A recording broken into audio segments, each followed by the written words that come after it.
sebuah total station yang ini tidak lagi membutuhkan rambu, akan tetapi membutuhkan alat yang namanya, nah ini kita kemari ya, alat yang namanya sebuah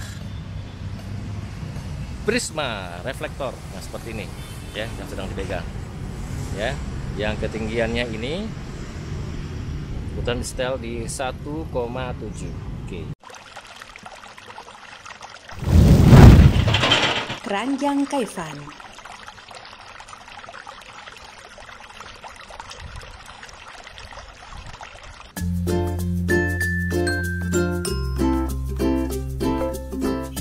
Oke, assalamualaikum warahmatullahi wabarakatuh. Ya, jumpa lagi di channel Keranjang Kaifan ya. Kali ini kita akan coba kasih tutorial ya tentang apa sih bedanya sebuah theodolit ya, seperti yang ada di depan kita ini, dan sebuah total station seperti yang ini ya. Nah, pada prinsipnya keduanya ini mirip ya, mirip. Hanya saja pada theodolit ini saya coba putar.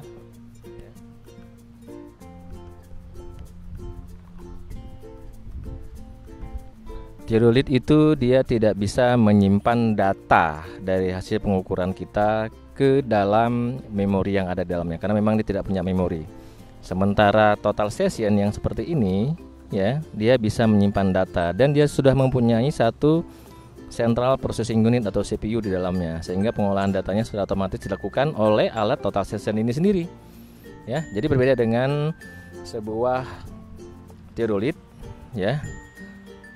Sebuah total station dia adalah gabungan antara theodolit dan alat ukur electronic distance measurement ya. Jadi dia sudah gabungan antara keduanya. Apa tuh electronic distance measurement? Itu adalah alat pengukuran jarak secara otomatis ya. Nah, jadi dia sudah bisa otomatis mengukur jarak ya. Berbeda dengan theodolit, dia tidak bisa mengukur jarak secara otomatis, tapi apa? Kita harus membaca rambu. Jadi dia menggunakan kemampuan mata kita dalam membaca sebuah rambu ya. Oke, ini theodolit ya.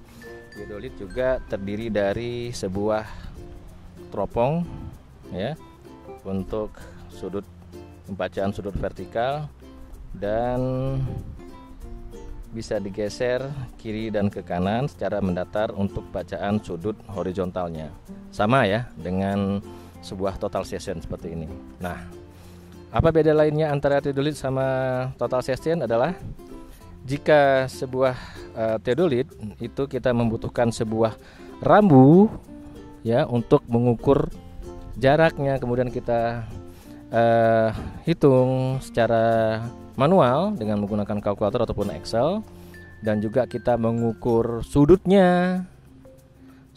mengukur ketinggian ya, maksudnya dengan menggunakan bacaan rambu juga, dan dengan menggunakan sudut vertikal hasil bacaan dari alat theodolit ya. Maka sebuah total station yang ini tidak lagi membutuhkan rambu, akan tetapi membutuhkan alat yang namanya, nah ini kita kemari ya, alat yang namanya sebuah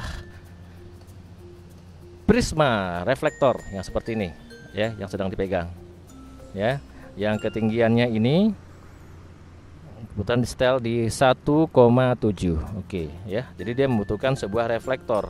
Karena apa? Karena sebuah total station itu tidak lagi menggunakan kemampuan baca mata kita dalam membaca rambu, akan tetapi dia memancarkan sinar inframerah ya ke reflektor yang ada di sana.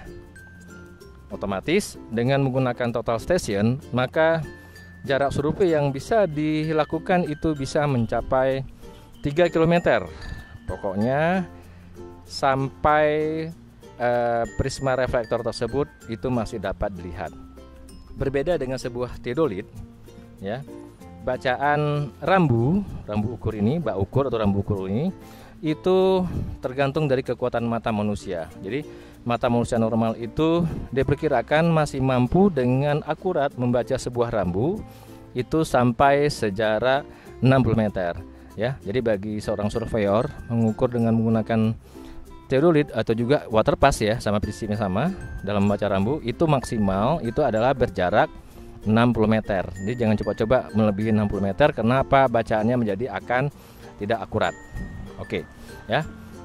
Prinsip untuk mengukur dari kedua alat ini adalah sama saja ya, minimal harus punya 2 buah titik yang diketahui koordinatnya ya, atau mungkin koordinat yang pertama itu kita buat koordinat dengan mungkin koordinatnya x-nya mungkin 100,100 ya, 100x dan 100y ya.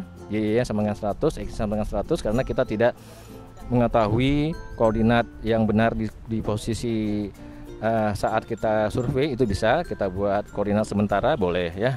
Intinya dia harus diketahui. Dan koordinat tersebut, koordinat pada berdirinya alat ya, kita bisa buat markingnya dengan menggunakan, nah seperti ini, ada paku seng seperti ini ya, ini markingnya. Jadi sebuah total station dan sebuah teodolit itu harus berdiri di sebuah titik yang dimarking misalnya dengan paku seperti ini ya. Jadi prinsipnya dia harus 2 buah titik yang diketahui koordinatnya. Titik pertama adalah titik tempat berdirinya alat ya, ini, dan titik kedua itu adalah titik tempat bacaan backside-nya, titik kedua ya, itu sebelah sana ya. Kalau kita pergi ke sana, kita coba lihat ya. Oke, sebentar saya jalan ya. Oke, saya jalan yang agak jauh ini. Ini backside-nya sebuah total station ya. Jadi untuk backside itu ya mirip seperti BM ya. Jadi alat total station tadi markingnya berupa paku, itu bisa berupa BM standar yang dicor dengan menggunakan coran beton ya, ukuran mungkin 15x15, ataupun paku, karena keadaan darurat kita menggunakan paku yang langsung ditancapkan di lokasi ya. Nah ini adalah backside-nya. Oke, backside-nya juga berdiri di atas sebuah BM yang mungkin dalam hal ini kita sebut sebagai titik titik bantu ya, atau control point ya di sini. Nah, di sini kita bisa lihat ya. Ini sebuah backside dari sebuah total station yang sebelah sana. Ini backside-nya. Dia titik kedua ya. Tadi saya bilangkan di awal bahwa untuk mengukur dengan menggunakan total station dan juga sebuah teodolit ya, pada prinsipnya sama, kita harus mempunyai 2 buah titik yang diketahui koordinatnya ya. Ini backside-nya ya, backside sebuah total station. Nah, kalau bagaimana backside untuk sebuah teodolit? Nah, backside untuk sebuah teodolit ya tentunya adalah dengan memasangkan rambu pada titik yang jadi acuan ya. Ini kebetulan yang punyanya total station, dia menggunakan reflektor ya, karena infrared yang dipancarkan ya. Jadi tetap menggunakan sebuah prisma yang berdiri di sebuah tripod ya. Ini ada markingnya, titiknya ya. Kita menggunakan juga paku seng di sini ya, bisa diperhatikan. Oke ya. Oke, kira-kira seperti itu. Oke, terima kasih. Oke, kita lanjut ya. Perbedaan antara teodolit dan sebuah total station.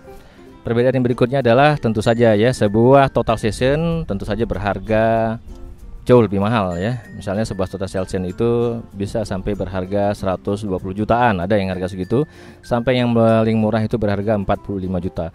Sementara sebuah teodolit yang merek Nikon seperti ini ya, itu berharga sekitar 22 juta saja. Oke ya. Nah, sebuah total station ya seperti yang kita pegang ini adalah bermerek Mainz MTS 02R. Itu mempunyai kemampuan membaca membaca objek pengukuran, tidak hanya menggunakan reflektor atau prisma seperti yang saya katakan tadi, tapi dia juga mampu untuk menembak langsung pada objek-objek yang sifatnya bejal atau keras ya. Jadi itu disebut dengan pengukuran reflektorless atau tidak menggunakan reflektor. Jadi langsung misalnya ke tembok ya, bisa ya, ataupun ke batang pohon, bisa batang pohon seperti ini ya, bisa langsung ditembakkan, bisa ya. Jadi dia punya kemampuan seperti itu. Asal jangan ditembakkan ke material yang misalnya air ya, sejenis air, cairan, fluida, ataupun material seperti kaca ya. Itu tidak bisa ya.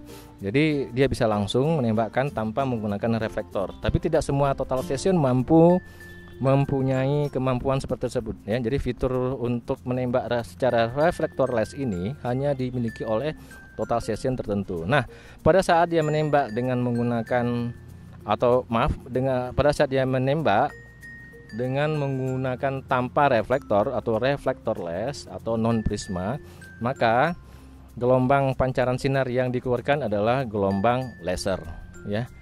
Laser kategori saya ada lupa berapa. Jadi karena dia laser berbeda dengan infrared, maka jarak yang mampu dia jalani untuk mengukur dengan tanpa prisma itu tidak sejauh dengan menggunakan infrared ya. Jadi paling jauh sebuah total session yang mengukur tanpa menggunakan reflektor itu adalah sejarak 500 meter. Biasanya seperti itu ya. Jadi tidak sampai 1 km. Sementara dengan menggunakan reflektorless dan pancaran sinar infrared, sebuah total session mampu mengukur sampai sejarak 3 km atau sejauh prisma tersebut masih mampu dilihat oleh seorang surveyor melalui teropong total stationnya. Oke ya, kira-kira demikian ya. Jadi sekali lagi, kedua alat ini sama-sama bisa mengukur jarak dan juga mengukur sudut ya, tapi bedanya total session jauh lebih lengkap ya. Dia punya alat gabungan yang disebut dengan electronic distance measurement, sehingga kemampuan total session ini adalah mampu menghasilkan data langsung berkoordinat X, Y, dan Z ya, disimpan dalam memorinya, kemudian kita bisa download atau kita kopikan ke dalam sebuah flash disk. Jadi datanya adalah berupa data koordinat X, Y, dan Z yang langsung diperoleh dari hasil pemrosesan CPU-nya dari total session ini. Jadi mirip dengan sebuah komputer atau laptop maupun komputer desktop ya. Sementara untuk theodolite dia hanya mampu membaca sudut horizontal, bergerak horizontal, dan sudut vertikal yang untuk kemudian kita catat secara manual berapa sudutnya. Dia nggak bisa nyimpan ya, berapa sudut horizontal dan berapa sudut vertikal, untuk kemudian kita olah ke dalam formulir tertentu. Misalnya kita dalam saat ini sedang mengolah ataupun sedang mengukur poligon sebagai acuan kerangka kita dalam mengukur. Jadi masuk ke dalam formulir pengukuran poligon ya, kemudian kita hitung secara matematis ya untuk stadia surveinya yang satu paket dengan pembacaan rambu ya vertikal, dan untuk pengukuran arah horizontalnya yaitu arah pergerakan horizontal kiri dan kanan dari alat theodolite ini. Kemudian kita hitung dengan menggunakan Excel ya, agar ketelitiannya lebih tinggi. Baru akhirnya kita peroleh data akhir berupa data koordinat X, Y, dan Z ya. Jadi kita harus menghitungnya secara manual lagi. Oke. Ya, perbedaan yang berikutnya mungkin dari keduanya ya udah pasti ya. Dengan menggunakan sebuah total session, maka kesalahan kita dalam membaca rambu dan juga kesalahan kita dalam dalam menulis hasil bacaan kita itu jadinya tidak ada lagi ya. Semua dilakukan secara otomatis dengan menggunakan total session yang punya chip processing di dalamnya ya. Jadi kalau menggunakan Nikon ini ya otomatis memang full, semuanya tergantung dari kemampuan surveyornya dalam membaca rambu dan juga menulis hasil bacaannya ke dalam formulir. Jadi ada kemungkinan juga kesalahan tulis ya di dalam formulirnya mungkin terjadi ya. Oke, demikian kira-kira untuk hari ini ya. Terima kasih, semoga bermanfaat. Assalamualaikum warahmatullahi wabarakatuh.